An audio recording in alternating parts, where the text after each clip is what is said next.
My sister-in-law will probably never speak to me again when she finds out what I did, but I don't care. Why should I? She nearly killed my 8-year-old son, Ricardo. My name is Isabel and I'm 32 years old. My husband, David, 33 years old, has a 26-year-old sister, Crystal, who moved into our house without even asking me. She was laid off from her retail job. Now she bums it in our guest room and has made no progress to move out anytime soon. I wouldn't be so critical about my sister-in-law if she would make an effort to move out. She still has no jobs lined up, and David doesn't seem to care that she's living in our house rent-free. She doesn't contribute to the groceries either. The least Crystal does is do some chores around the house here or there, and even then David pays for it. With that money, she goes out and gets drinks with her friends. She needs to grow up fast, but anything I say goes through one ear and out the other. I don't fault my husband for spoiling his sister. Their mother passed away when they were so young, so David helped out his dad. He became a parent to her in some ways. He's a lovely man, and I wouldn't want him to change, but he could at least be a little tough on Crystal now and then. Crystal and I rarely got into disputes. I didn't want to get on her bad side just for my husband's sake. This all changed though when I asked her to do one simple favor for me. My husband and I have one son. His name is Ricardo, and he's the light of my life. Unfortunately, we could only have one child because of my husband's health issues. So sometimes we call Ricardo our miracle baby. I asked Crystal one Wednesday if she could do me a favor and pick up Ricardo from school because I was working extra late that day, and I didn't want him to be waiting too late as the school year had just begun and the heat was not doing Texas any favors. My son absolutely adored his aunt, so I knew he would be on his best behavior with her. And I thought she would do great with him. She babysat him a few times while my husband and I went on date nights. Yes, of course, he's in good hands, or so she said. I finished my shift at 3:30 p.m. and I was ready to get on my way home. Crystal had texted me at 2 p.m. claiming she had picked Ricardo up successfully, so I had expected to see the two of them at home. I was wrong. Maybe they went to go get ice cream because of the weather? I called Crystal on her cell phone, but she didn't answer. I waited a few minutes and decided to call her again. She still didn't answer. At this point, I texted my husband to see if he could get a hold of her. He said she wasn't answering his calls either. We both began to worry, and the heat did not help. At 5:30 p.m., I had enough. I picked up my phone to dial 911 to report my child missing. Maybe it was a bit extreme, but I hadn't heard from my sister-in-law for over 3.5 hours. Right before I pressed the green button, I heard a car pull up into the driveway. I sighed in relief when I heard two car doors slam shut. I rushed out of my seat and opened the front door with a wide smile, but it quickly fell when I took in what Ricardo looked like. Sweat dripped down the side of his face, his cheeks were red, and his face was swollen. What happened? Honey, are you okay? I raised my hand to his forehead. He was burning up.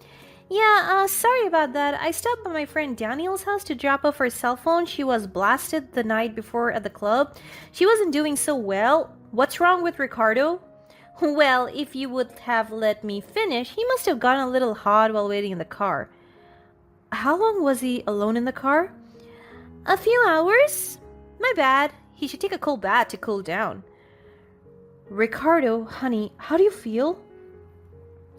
Instead of answering me, he puked on the floor. I began to panic, so I pushed Crystal out of the way and hurried Ricardo into the car. I drove him straight to the hospital. He seems fine now, but there was a high chance that he could have gotten a heat stroke. I thanked the doctor, and we were on our way back home when I called David on the phone. You need to talk to your sister. This is unacceptable. What happened? She left our son in her car, burning him up to death. I had to take him to the doctor. They said he was okay, but he could have gotten a heat stroke. How long did she leave him in there for? A few hours, she said. He promised me he would talk to her, but when I got home, David and Crystal were laughing in the kitchen as if nothing was wrong. I sent Ricardo to take a bath so that he could cool off. What's so funny? Oh, nothing. Did you even talk to her? Yeah, of course. Everything is settled. I cannot believe you, Crystal. Relax, he's fine. What else do you want me to say? I've said sorry already. He could have had a heat stroke. His cheeks were bright red. It was an honest mistake. Ricardo's fine. An honest mistake? You have to be kidding me. I couldn't bother to look at either of them and went straight to my bedroom. I could still hear them laughing amongst themselves. It was probably something dumb. That night before bed, I had another talk with my husband. I don't understand how calm you are about this. For crying out loud, let it go. I don't want her living here anymore. What are you talking about? This was just the tip of the iceberg, David. She's been living off us for almost a year, rent-free, without a job. Hell, you pay her an allowance. Now, I can't even trust her to be around Ricardo. I would be more understanding if she actually felt bad, but it appears she doesn't care. She's my little sister. I'm not throwing her to the streets because you're upset. I'm upset for a good reason. We went back and forth for hours. I was not going to win. I avoided Crystal at all costs. And I ensured that Ricardo stayed as far away from her as possible. He didn't mind it, to my surprise. My little one was also peeved at her for leaving him in her car. He was smart like his mom and not spineless like his father. After a couple of weeks went by and my attitude toward Crystal hadn't cleared up, David decided to take matters into his own hands. He made me get all dressed up as if we were going to a double date with Crystal and the guy she recently started dating. The restaurant was very fancy. Her date's name was Todd and he was 25 years old. Crystal was totally smitten. This was only their third date. I tried to play nice with my sister-in-law, but that went out of the window shortly. How was work? Same old, same old. Was she lying to him about work?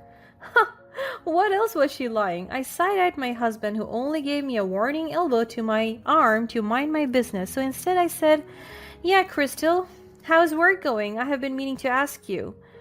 Her eyes widened in shock. Did she really think I was going to go along with her lie without struggle? Well, like I said, same as usual.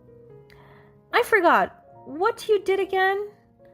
I work at a daycare while attending school, silly. Remember? I want to work with children. I love kids.